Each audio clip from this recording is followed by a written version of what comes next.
guys? Welcome to MaddenEdge.com. Here are the roster optimizations for the Madden Edge scheme for every team in the NFL.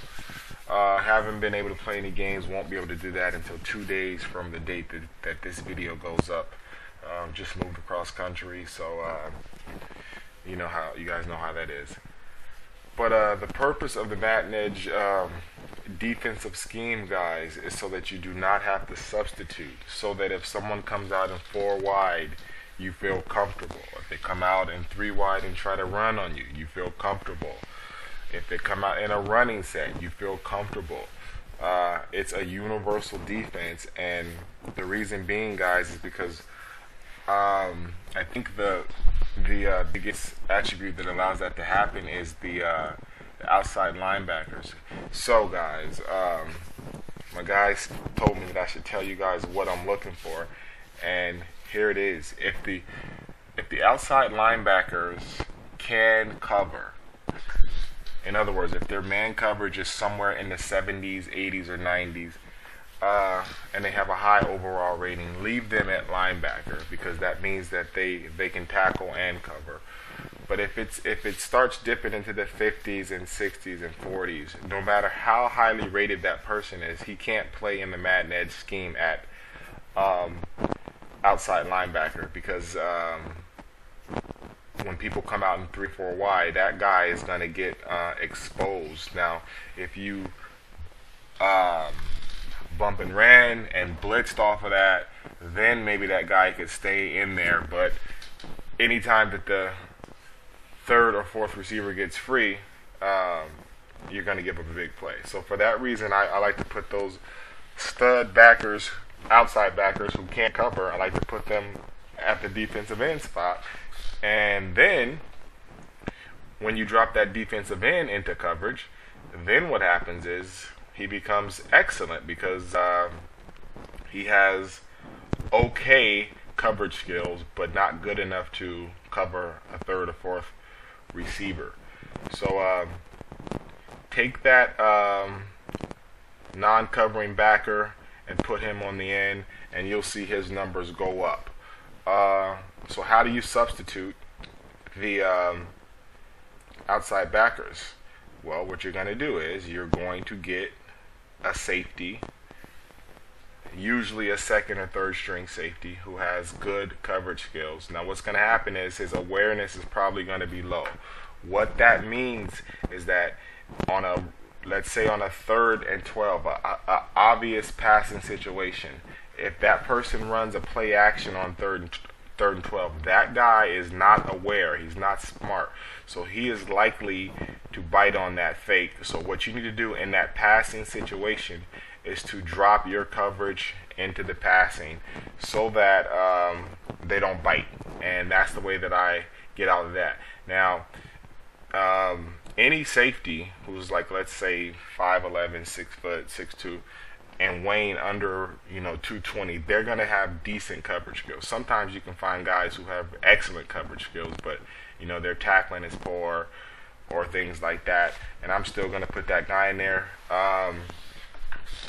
because to stop the run, what we do in this scheme is we rely on our defensive linemen and that spine middle backer in the base run stopping play, which is the 3 deep QB spot.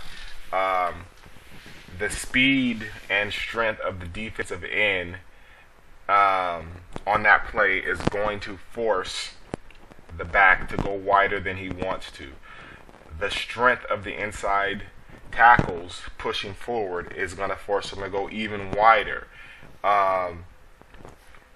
And with that middle linebacker spying in the middle, he's spying the QB, but he's aware. So what's going to happen is if that back gets the toss or that back gets the dive off tackle, then what's going to happen is he's going to go to where that back is, and that back is going to be going further than he wants, and you pretty much have stuffed the run on most occasions.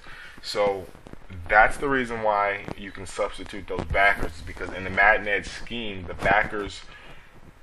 the outside backers really aren't asked to do the tackling.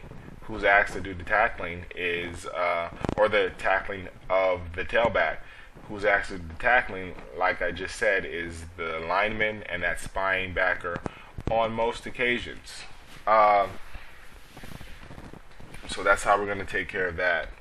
Someone was talking to me about doing a Madden Edge crew, and we're actually going to do that. I got my right hand man over there, and we're just working out the details right now, and that's going to be going. But what I do know is that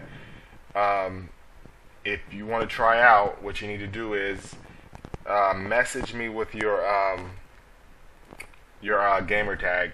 But guys, what I need you to do is to go to the site and like Madden Edge at Facebook, because I'm getting a lot of messages on email and YouTube and Facebook, and it's kind of hard to keep up. So what we're going to do is, anytime you guys have a question about a team, or if you want to join the crew, just go to the Facebook page and message me personally that way. Make sure that you like it so that we can get that to grow. But that's the best way, so that I'm not all over the place, and I can actually get your videos up sooner that way, because I'm not chasing everything all around. So back to the crew though, guys. Give me your gamer tag, and I need you to be able to be winning 80% using the Madden Edge scheme, and that way I know that you have a good feel for it. Either me or my guy are going to test you out to see how you're doing it, and if you're doing that good, then welcome aboard, and that's how we're going to do it, guys. It's a good brand of football. It's a smart brand of football, and I appreciate the love that you guys are giving me. Do visit the site, guys. It helps it so that I can keep doing this for you. What else? So let me see. So I told you what I'm looking for on defense. Oh yeah. So let's go back to some substitutions. So you substitute that safety or two into the linebacking, outside backing. See, like Suggs right there, guys. Oh wow. Well, I can't talk about Suggs because then that won't be. I'm going to use the same audio for part 2, because it's going to be 2 parts, about 10 minutes each. So anyway, guys, some guys who are studs at outside linebacker in this system, they have to play in. Let's just put it this way now. How do you make up for that safety, especially if it's a starter? Well, generally speaking, I won't take the starter at strong safety and put him at the backer unless it's a very rare situation.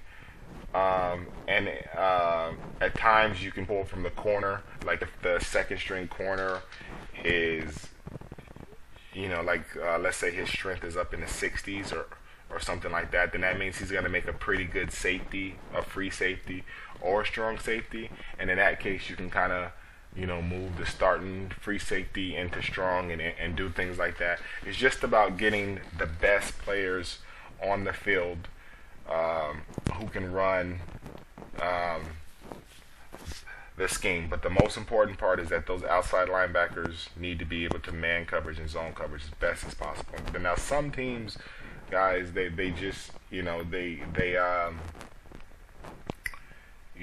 not great in that area, but I've showed you how to win with those types of teams, and that's the good thing about the Madden Edge scheme, is that you can win with every team. I've shown that. So I got a lot of requests coming up for a lot of different teams, and as soon as my internet gets back up 2 days from now, I can't wait to get these videos up. In terms of me playing, guys, as soon as I get done putting all of these videos up for just about every team, or at least for the most popular teams that people want me to play with, then I will start my ranking profile for this season. Pretty much this whole season, I like I said, I've been taking these teams and I've just been trying to figure out their strengths and their weaknesses so that I can give you the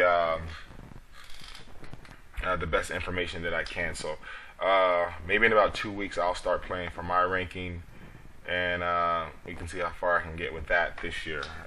So until then, guys, that's what I'm looking for. These are the rosters, and games coming up soon.